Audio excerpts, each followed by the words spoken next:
Welcome to Manage Tools. Simple Facilitation, Choosing a Plan, Part 2. Here we go. This cast answers these questions. How can I help a group figure out how to choose a plan? What tools can I use to go from ideas to action when facilitating? How can I help a group make planning decisions? Well, if you want answers to these questions and more, keep listening. If you're struggling with a relationship with your team or your boss or your peers, or maybe you're not struggling, but you just want to get better in terms of relationships and you understand DISC, we highly recommend you consider our Effective Relationships series of podcasts. You can buy a series telling you that if you're a D, how to relate to your directs, each of whom D, I, S, and C, or if you're a D, relating to your boss, who might be a D, I, S, and C. It will tell you in every podcast, some of them as much as 2 hours long, how to handle meetings, how to handle delegations, how to handle feedback and coaching, how to brief your boss, how to disagree with your boss, how to communicate in general with your boss, what your boss wants from you, and what you might want from your directs as well. Many of the show notes are 20 and 25 pages long to give you many, many examples and many, many details of behaviors you can engage in to, again, as we like to say, reduce the drama, reduce the tension, reduce the conflict, and increase the harmony and collaboration, which leads to better outcomes because it's all about results and people are what's important.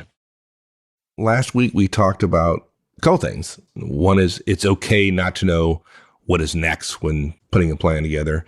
And the way you get from the blank slate is to something that's concrete and actionable is starting with brainstorming. Yep. And I think next on our list is the use of visual record keeping as part of brainstorming. And there's a lot of folks out there talking about brainstorming. That's not terribly new, but visual record keeping is not discussed as much as the idea of brainstorming. And you're missing it if you're not using it. The two of them together are really powerful. And visual record keeping is a fairly prosaic thing. You say, well, okay, yeah, we had somebody take notes and so on. We did the brainstorming thing. And then you listen to somebody start talking about their brainstorming and, well, they're arguing over points. Well, that won't work because of this. I'm like, you just want to say, dude, that's not brainstorming. The whole point of brainstorming is quantity over quality. If we cover the territory because we're thinking quantitatively and we essentially sample a gigantic map, we can feel pretty good that we have something pretty close to all the possible choices. And then, because qualitative thinking is different than quantitative thinking, the act of creating a bunch of stuff is different than the act of deciding. They're two very different mindsets. It reminds me of the book, Thinking Fast and Slow. And visual record keeping, to me, is irretrievably linked to brainstorming. If somebody said to me, well, we're taking notes, or we're doing it this way, or I've got a guy typing it, or even worse, they're typing it on everybody's computer screen. It is not the same experience. Well, I'd argue that, if you're not using visual record keeping, the lack of the visual record keeping is going to cause people to behave in a way that rapidly becomes not brainstorming, right? Exactly. It becomes very individualistic and so on. Yeah. Let's talk about visual record keeping. The best way to maintain the energy of a group, and if you're brainstorming, if you're trying to boil the ocean and figure out what you're going to do, you need energy. You can't have people just throwing out ideas kind of randomly or somewhat uninterestedly. You have to have people thinking about it. They have to be thinking about it. They have to be listening to everybody else's input. And so we've discovered, really not intentionally, when I first started doing this, that if you capture visually, meaning when notes are taken about comments that are made, you write them down in front of everybody so everybody can see what you're writing. When you do that, it completely changes the discussion. It involves everyone. I often say that when you do, like when we talk about ground rules at our public conferences, we write them down where everybody can see it. And the reason why is because now there is a shared document. Everybody doesn't have their own document. That's why, in part, you project slides so that everybody sees it rather than having everybody looking at their own set of slides. Now, if you only have one person taking notes during a brainstorming session, the notes are hidden. People can't look through them and be inspired for more ideas. If I'm writing on a gigantic whiteboard or even on a whole bunch of pre-positioned flip chart paper, and I'll come back to that. In other words, I'm not going to use flip chart paper that I turn over and over and over because I'm ended up covering up the ideas. If I'm writing on a giant whiteboard that 8 or 10 people in the room can see all of the notes I'm taking, they can look at any of the notes. So once I've gotten 20 notes up there, person A, person B, person C are suggesting the 21st, 22nd, and 23rd idea. Person D, he can't talk at the time that other people are talking, and for a moment he looks back at a couple of the other ideas, and he has the opportunity to marry two of those together and come up with, through hijacking or piggybacking, whatever you want to call it, he comes up with a better idea. But people can't combine ideas or think creatively or see something differently that's said if it's not written down and kept in a live record during the brainstorming. If Mike and I are being led by Sarah in a brainstorming session, and I say X and Mike says Y, and then somebody else says Z, I don't remember everything everybody else says. And now I feel like an island. I don't feel like we're doing this as a group. We don't get any benefit of tangential ideas or related ideas. It becomes desultory. It becomes much more, I have to come up with another idea. And very quickly what you discover is a brainstorming session. There is no visual record where you're not writing everything down. You run out of energy much more quickly because I have 4 or 5 ideas when I start the brainstorm session. I'm happy to share the ideas, assuming the facilitator was smart and said, hey, we're going to brainstorm this. Be thinking about it in advance. We talked about that in our brainstorming podcast guidance from years and years and years ago. Maybe I have 5. But if I can't hear everybody else's, if I can't see what everybody else's is, I might come up with maybe 1 more, and it's only based on having an immediate thought when maybe Mike is talking. But if I have the entire list of, let's say there's 5 people brainstorming, they all bring 5 things, and there's 25, you're going to get people capturing one and adding something different. And suddenly now you don't have 25 ideas, you have 40 ideas. And the energy keeps going. In other words, you get ideas fairly quickly. And there's a big difference between a 2-minute brainstorming session that dies after a minute and you try to extend and you're just staring at your audience, and the brainstorming session that after 2 minutes, people are starting to combine and so on, and it's still going. We don't recommend that you spend 30 minutes or 40 or 50 minutes in a brainstorming session unless you're certain there's an hour or more worth of stuff, because the end of a brainstorming session where you're pulling teeth to get information is just no fun. And people don't believe, they tend to undervalue the input that's put in because people just are implying that they don't care about the ideas that they're throwing up there. They almost feel like they're meeting a responsibility to have ideas, but they don't even feel particularly strongly about the ideas. And look, whoever writes the ideas down, if you have somebody typing notes, let me do this. Let me take a little aside here and talk about typing. There are plenty of people who go, well, Mark, we can't do it. We're in distant locations. Fine. Okay. So we're going to type notes and we're going to have a wiki page, or we're going to have a Google Doc, or we're going to have, Microsoft Word Live or whatever, and we're going to type. I'm just going to say it again. Folks, we love our technology here. I'm sorry, typing is not the answer. People do not get the same experience as they do when you actually physically have to move and write things down on the board.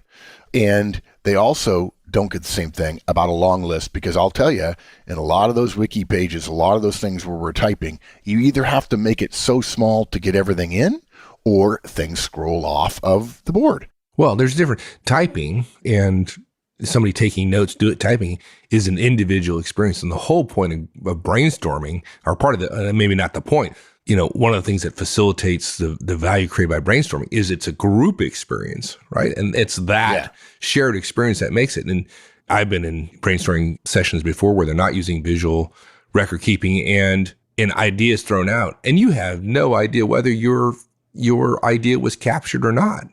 Yeah, and I got to tell you, when you do this is sort of a further aside about visual record keeping and brainstorming. If you don't use visual record keeping and there is no evidence, there's no clarity about the facilitator saying we're going to capture all this stuff, if you're in a brainstorming session, nothing is written down, there's no evidence of it, I can promise you there are people that think that there is an answer and either the facilitator or the leader or the manager know what it is, and they're just waiting for you to say it. Because otherwise, the idea of having a brainstorm and then say you have 50 ideas and the fifth idea is really great, why keep going? I mean, are we hoping that the 10th or 21st or 84th idea is going to be better? And how will we remember the 24th versus the 5th or the 10th or the 21st and so on?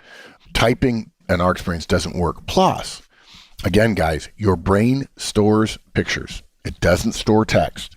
We've all had the experience of taking notes in a meeting and then saying, shoot, I can't remember what I promised him. I got to go back. I got to check. And you say, I know exactly where the note is. It's on the right-hand side of my notebook. It's in the bottom. I put an underline underneath it. And that helps you find it much more quickly. If you typed notes, you literally have to read all your typed notes. And because your brain doesn't store all those typed notes.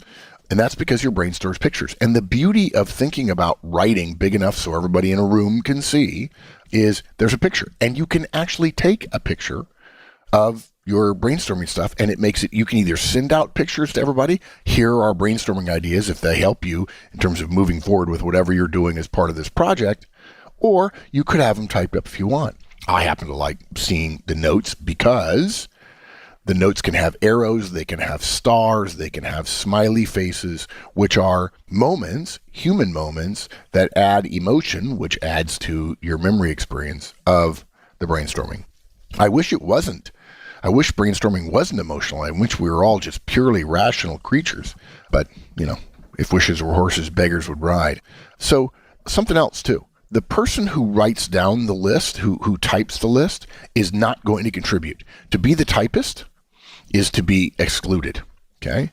That's why we say the facilitator is the one who writes things down, in part because if you have somebody typing, they're not going to say, when Mike says, I think we ought to do X, the typing person has got to capture the notes. They're not going to say, great job, who's next? They're busy typing. If you're facilitating at the front of a room, you are seen as the presenter, but if you're allowing other people to brainstorm, the presenter is essentially more of a facilitator, but you still get the benefit of being the person at the front of the room and being able to make comments and to encourage and so on. And by the way, if somebody types notes or writes notes down individually, they're going to get some of the ideas wrong, but you'll only know that once the list is read aloud. Whereas if you get something wrong at the front of the room and somebody said X and you write up there Y, somebody else, not even the idea person, can say, Mark, I think you got that wrong. It should say this. Oh, thank you. Really appreciate it. Good. Something else too. Everybody's sitting down. You're standing up. You're moving around. You're turning back and forth between the audience. You're writing as fast as you can. Yes, you need to write legibly. It adds energy to the room. It keeps people focused on the group experience and not on their phones and so on. And by the way, if somebody takes notes and then you have to go over read the entire notes to everybody, you're going to spend several minutes correcting mistakes on the list. Again, total buzzkill. The group won't see. People are all the time telling me about, I'm an auditory listener. I'm a visual or a visual learner or whatever. I'm an auditory listener. Yeah. Okay. I'm an auditory learner. Sorry. And I say, okay, great. Giving people more communication channels, so they're listening to the ideas, but then they're also seeing the ideas. They're perceiving the facilitator moving around, greatly increases the memory potential and the creativity of the group when it's done this way. And something else too, we're going to get to voting here in a minute. A list on a piece of paper is not going to be useful when we get to our voting.